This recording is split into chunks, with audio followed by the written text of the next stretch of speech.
एक इलेक्शन, एक ही नशिस्त, लेकिन जीतने वाले दो। भला ये कैसे हो सकता है? आइए इस बड़ी ही अजीब इंतखाबी कहानी की गहराई में चलते हैं। एक ऐसी कहानी जिसने पाकिस्तान के कानूनी और इंतखाबी निज़ाम में हलचल मचा दी थी। तो यहाँ इस कहानी का सबसे बड़ा तजाद नजर आता है। एक तरफ हैं मोहम्मद सालेह भूतानी, जिन्हें वाज़े तौर पर फाते करार दिया गया, लेकिन फिर वाक़यात कुछ ऐसे पलटे और महीनों की कानूनी जंग के बाद अली हसन ज़हरी को उसी नशिस्त का फाते बना दिया गया। और यही वो बुनियादी सवाल है जिसका जवाब हम इस पूरे मामले के तज्ज़िये में तलाश करेंगे कि आखिर ये बज़ाहिर नामुमकिन लगने वाली सूरत हाल पैदा कैसे हुई। तो कहानी शुरू होती है इलेक्शन वाली रात से, जब सब कुछ बिल्कुल साफ और सीधा लग रहा था। तो देखें, जो पहले नताइज आए ना, उनमें तो कोई दो राय थी ही नहीं। भूतानी साहब तकरीबन 14,000 वोटों की भारी अक्सरियत से आगे थे। अब आमतौर पर तो इतनी बड़ी जीत के बाद मामला ख़त्म हो जाता है, इस पर कोई सवाल ही नहीं उठाता। लेकिन इतनी बड़ी शिकस्त के बावजूद तीसरे नंबर पर आने वाले उम्मीदवार जनाब ज़ोहरी ने हिम्मत नहीं हारी। उन्होंने धांधली के संगीन इल्ज़ामात लगाए और फौरन ही वोटों की दोबारा गिनती की दरखास्त दे दी। और बस यही वो कदम था जिसने इस पूरी कहानी का रुख ही बदल दिया। यहाँ से मामला इलेक्शन कमीशन ऑफ पाकिस्तान यानी ECP के पास पहुंचा और चीज़ें मज़ीद कहीं ज़्यादा पेचीदा होना शुरू हो गईं। इसके बाद तो कानूनी जंग एक भूल भलैया बन गई। इलेक्शन कमीशन ने सिर्फ चंद हफ्तों में अपने ही फैसले बार बार बदले। पहले कहा दोबारा गिनती होगी, फिर कहा नहीं होगी, और फिर कहा कि हाँ दोबारा होगी। इस आगे पीछे होने ने उलझन और गैर यकीनी को और बढ़ा दिया। और ये कानूनी बेयकीनी सिर्फ कागजों में नहीं रही, इसका ज़मीन पर बहुत ही भयानक असर पड़ा। जहां वोटों की गिनती के दौरान तशद्दुद शुरू हो गया, हालाकी तक हुई, और धांधली के इल्ज़ामात ने हालात को और भी ख़राब कर दिया।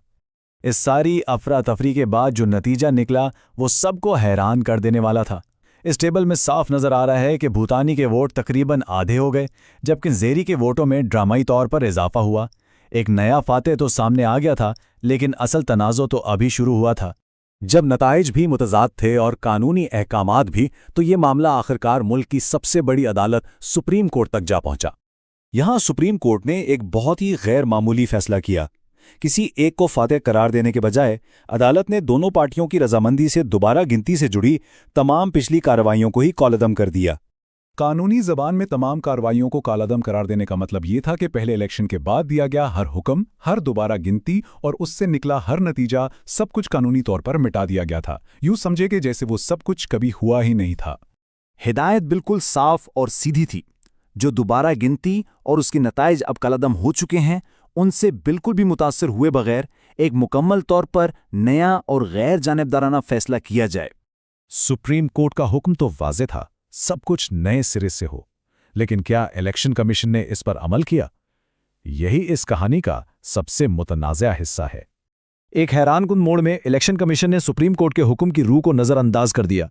नया फैसला करने के बजाय उन्होंने उसी कालअदम की गई दोबारा गिनती के नताइज को उठाया और उसी की बुनियाद पर अपना फैसला सुना दिया, जैसे सुप्रीम कोर्ट के हुक्म की कोई अहमियत ही ना हो। इस फैसले के बाद अली हसन ज़ोहरी को फातेह करार देने का सरकारी नोटिफिकेशन जारी हो गया और उसने एक आखिरी और फैसला कुन कानूनी जंग की बुनियाद रख दी। ये केस फिर से अदालत पहुंचा, लेकिन इस बार विफाकी आईनी अदालत के सामने सवाल ये था कि क्या इलेक्शन कमीशन ने सुप्रीम कोर्ट के हुक्म की खिलाफ वर्जी की है। अब सारा का सारा केस जो है ना, वो एक लफ्ज़ की तारीफ पर आकर टिक गया, और वो लफ्ज़ था कार्रवाइयाँ। इलेक्शन कमीशन का ये कहना था कि भाई सुप्रीम कोर्ट में सिर्फ कानूनी अहकामात को कॉलअदम किया है, जो वोटों की गिनती का अमल था उसको नहीं। लेकिन सवाल ये था कि क्या किसी नतीजे को इस अमल से अलग किया जा सकता है जिससे वो नतीजा निकला हो। अदालत के सामने यही सबसे बड़ा नुक्ता था। अदालत का फैसला बिल्कुल साफ और दो टोक था। जब सुप्रीम कोर्ट ने तमाम कार्रवाइयों को कालादम किया, तो इसका मतलब था हर चीज, जिसमें खुद दोबारा गिनती का अमल और उसका नतीजा, सब कुछ शामिल है। और यूं हतमी फैसला आ गया। अदालत ने इलेक्शन कमीशन के मुतनाज़े हुक्म को मनसूख किया, ज़ोहरी की जीत के नोटिफिकेशन को मुअत्तल किया और इलेक्शन कमीशन को सख्ती से हिदायत की कि वो सुप्रीम कोर्ट के असल हुक्म पर अमल करे और दोबारा गिनती की दरखास्त पर नए सिरे से कानून के मुताबिक फैसला करे। ये मामला सिर्फ एक इंतखाबी हलके का नहीं था, बल्कि ये इस बात का इंतखाम बन गया कि जब इदारे खुद कानून पर अमल ना करें तो क्या होता है।